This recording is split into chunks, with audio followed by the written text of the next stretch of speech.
तस्वीरें देखिए, जीत के जश्न की तस्वीरें। बीजेपी के कार्यकर्ता अलग अलग शहरों में जगह जगह तस्वीरें जश्न की उनकी तस्वीरें सामने आ रही हैं।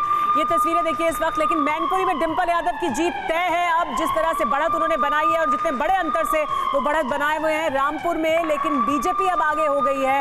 11,000 वोटों से आगे चल रही है बीजेपी। खतौली में आरएलडी उम्मीदवार आगे चल रहे हैं, तो खतौली और मैनपुरी दोनों सीटों पर समाजवादी पार्टी और समाजवादी पार्टी के सहयोगी आगे चल रहे हैं। डिंपल यादव की जीत पूरी तरह से तय मानी जा रही है, जितनी बढ़त उन्होंने बनाई है। लेकिन रामपुर की बीजेपी की जो बढ़त है वो अपने आप में एक अलग तरह का संकेत है।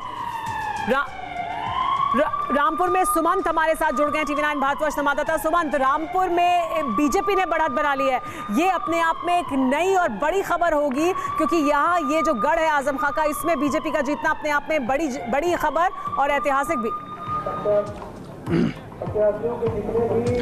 बिल्कुल बिल्कुल, देखिए 20वें राउंड तक ये सामने सबसे पहले मैं तस्वीर दिखाऊंगा। ये देखिए, ये काउंटिंग सेंटर है और यहीं से सारी जानकारी छन के बाहर आ रही है।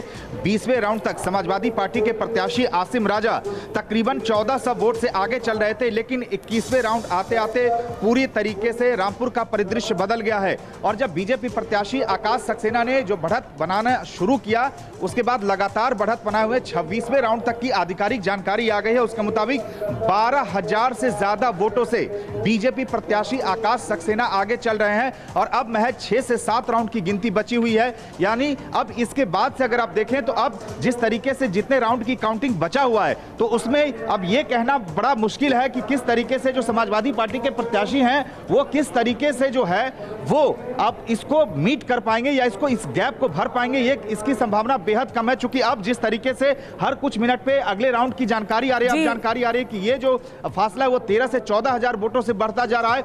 यानी ये बहुत बड़ी खबर है, क्योंकि सुबह से ये लग रहा था कि सपा जिस तरीके से बिल्कुल सुमंत, बड़ी खबर है क्योंकि ये समाजवादी पार्टी का गढ़ रहा है। आजम खां के वर्चस्व का सवाल है, उनकी साख की सीट है ये, लेकिन यहाँ पर बीजेपी के जो उम्मीदवार हैं वो बड़ी बढ़त बना चुके हैं और अब बहुत कम राउंड बचे हैं। यानी उस अंतर को अब पाट पाना मुश्किल दिखाई दे रहा है। वोट प्रतिशत भी बहुत कम रहा है। ऐसे में ऐसा लग रहा है कि रामपुर की सीट बीजेपी के खाते में जा सकती है पहली बार बहुत सालों के बाद।